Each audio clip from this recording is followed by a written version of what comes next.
नमस्कार, स्वागत है आपका। आप देख रहे हैं द न्यूज और मैं रानी गुप्ता आपके साथ। लगातार सनातन धर्म को लेकर के भगवान राम के धर्म ग्रंथ यानी कि रामचरितमानस को लेकर के अपमान किया जा रहा है, लेकिन इस बार इलाहाबाद हाई कोर्ट ने सीधे तौर पर उन तमाम आरोपियों की याचिका ठुकरा दी गई है जिन्होंने रामचरितमानस जलाया था और उन पर एनएसए लगाया गया। दरअसल आपको बता दें कि रामचरितमानस जलाने वालों पर से एनएसए नहीं हटेगा। सीधे तौर पर हाई कोर्ट ने यह बड़ी फटकार लगाई है और साफ तौर से याचिका ठुकराते हुए इलाहाबाद हाई कोर्ट ने यह कहा है कि खुलेआम भगवान राम के ग्रंथ रामचरितमानस का अपमान हुआ है। जाहिर सी बात है कि हिंदुओं का आक्रोश स्वाभाविक है। आपको बता दें, वहीं दूसरी ओर अयोध्या में भगवान श्री राम के विराजमान होने की तिथि जैसे जैसे करीब आ रही है, लोगों में जबरदस्त उत्साह देखने को मिल रहा है। न सिर्फ अयोध्या वासी इस चीज को लेकर के खुशी है, बल्कि दूसरी ओर भगवान श्री राम का जो ससुराल है यानी कि नेपाल का जनकपुर, वहां पर भी लोग बहुत खुश नजर आ रहे हैं और वहां से भार यात्रा निकल पड़ी है जो कि अब भारत की सीमा में प्रवेश कर चुकी है। आपको बता दें कि जनकपुर से भगवान राम के लिए गिफ्ट भेजे जा रहे हैं, तोहफा भेजे जा रहा है। आपको बता दें कि जो नेपाल है उसे भगवान राम का ससुराल कहा जाता है और नेपाल वासी अयोध्या को माता सीता का ससुराल कहते हैं और यही वजह है कि नेपाल से अधिक मात्रा में लोग जो है वो गिफ्ट भेज रहे हैं और तमाम संख्या में भक्त जो है भार यात्रा के दौरान नजर आए हैं। आपको बता दें कि इस पूरी बात की जानकारी ट्रस्ट के अध्यक्ष चंपत राय ने भी दी है। आपको बता दें, दरअसल भगवान राम के ससुराल नेपाल के जनकपुर में है। शुक्रवार को जनकपुर से भार यात्रा भारतीय सीमा में प्रवेश कर गई।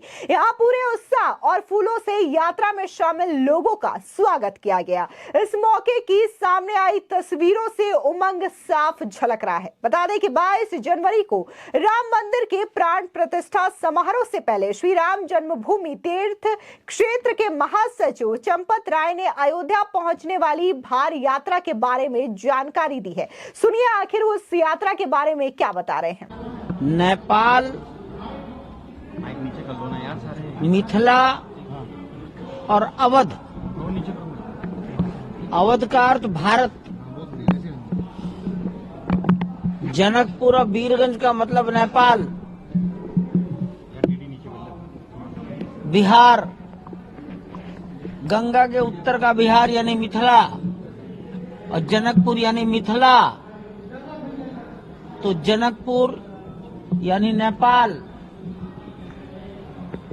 अयोध्या यानी अवध, अवध यानी राम, राम यानी भारत। तो नेपाल और भारत के रिश्ते ये त्रेता युग से चले आ रहे हैं। त्रेता युग कितने साल पुराना है ये विद्वान लोग जाने। मैं तो इतना ही जानता हूं कि राम जिस काल में पैदा हुए, जानकी जी जिस काल में जन्म लिए, महाराजा दशरथ और महाराजा जनक का काल वो त्रेता युग है। वाल्मीकि त्रेता युग में हुए, उसकी आयु मैं नहीं जानता। वो विद्वान लोग जो कह देंगे मान लेंगे। तो हमारे रिश्ते इतने पुराने हैं। राम भगवान शंकर को अपना आराध्य और अपना पिता मानते हैं और शंकर राम को अपना आराध्य और पिता मानते हैं और पशुपतिनाथ नेपाल में है। तो ये दोनों के आत्मा के संबंध, दोनों की एकात्मता को प्रकट करने वाले संबंध हैं। हम सब जानते हैं कि छोटी उम्र में राम को ऋषि विश्वामित्र, महर्षि विश्वामित्र अपने साथ ले गए यज्ञ की रक्षा के लिए। दो भाई गए थे, लक्ष्मण भी गए थे और यात्रा करते करते वो जनकपुर पहुंच गए। और आप सब जानते हैं कि वहां से फिर चारों भाई विवाह होकर आए। इसके जितनी बातें हैं ये अयोध्या के संतों से आप जान लें।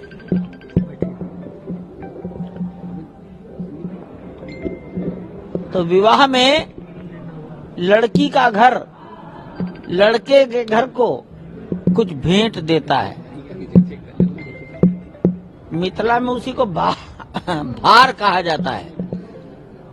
भार का मतलब एक लाठी, एक बांस कंधे पर रहता है और उस बांस के दोनों कोनों पर टोकरों में भेंट का सामान रखा होता है। तो ये ऐसे भार लेकर जनकपुर, वीरगंज, मिथिला, ऐसे नेपाल का समाज, राम भक्त समाज 500 की संख्या में। मेरे लिए बड़ी आश्चर्य की बात थी, इतनी बड़ी संख्या कैसे आई। आज सवेरे शायद 4 बजे आए हैं। 2 बजे तो रात के 12 बजे के बाद से आना शुरू हुए, सवेरे 4 बजे तक आते रहे। ये भगवान के लिए, राम के लिए, कन्या पक्ष के लोग वर पक्ष के लिए अपने भार लाए हैं। भार यानी भेंट, भार यानी उपहार, उपहार, भेंट। अब मेरी लाचारी है कि भाई मुझे स्वीकार करने पड़ेंगे। स्वीकार तो करना चाहिए था यहाँ के संतों को। साधु संत ही यहाँ के दशरथ हैं, हम तो नहीं है, हम तो कुछ भी नहीं है। लेकिन तो भी आए हैं तो मैं उसे स्वीकार कर रहा हूं। और ये भगवान के प्रसाद रूप में सब उपयोग हो जाएगा, ऐसा विचार कर रहा हूं।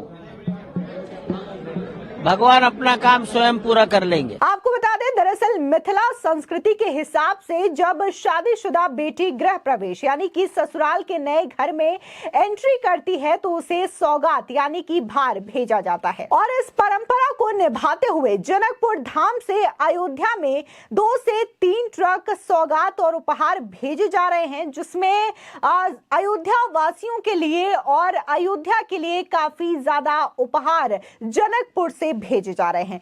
आपको बता दें कि वहीं दूसरी ओर इलाहाबाद हाईकोर्ट ने रामचरित मानस जलाने वाले 2 हिंदू विरोधियों पर लगे एनएसए हटाने से साफ इनकार कर दिया है। इन दोनों ने रामचरित मानस की प्रतियां खुलेआम जलाई थी। गोस्वामी तुलसीदास कृत रामचरित मानस का उत्तर भारत में विशेष महत्व है। उन्होंने रामायण को सरलीकृत लोक भाषा में आम जनों तक पहुंचाया था, लेकिन सपा नेता स्वामी प्रसाद मौर्य और आरजेडी नेता व बिहार के शिक्षा मंत्री चंद्रशेखर यादव जैसे नेताओं ने लगातार बयान देकर 2023 में रामचरितमानस को बदनाम करने की कोई कसर नहीं छोड़ी। वहीं उत्तर प्रदेश की राजधानी लखनऊ में रामचरितमानस की प्रतियां खुलेआम जलाई गई। जिलाधीश के आदेश पर 2 आरोपियों के खिलाफ एनएसए के तहत मामला दर्ज किया गया था।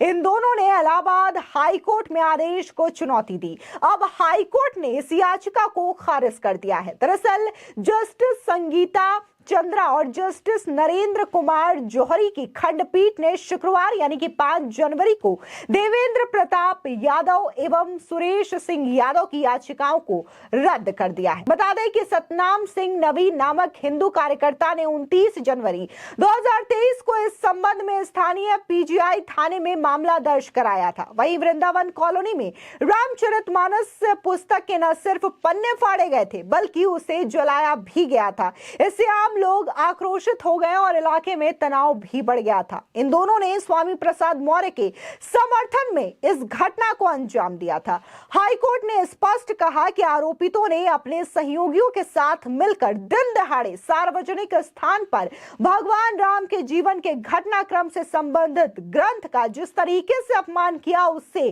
सामाजिक आक्रोश स्वाभाविक है। आपको बता दें कि इलाहाबाद हाईकोर्ट ने साथ ही रामचरितमानस को हिंदुओं की धार्मिक मान्यताओं और आस्था से भी जोड़ा है। जजों ने नोट किया कि मोबाइल, इंटरनेट और सोशल मीडिया के वर्तमान युग में हर व्यक्ति से जुड़ा हुआ है और ऐसे में ऐसी घटनाओं से समाज में धार्मिक उन्माद और तनाव फैल सकता है।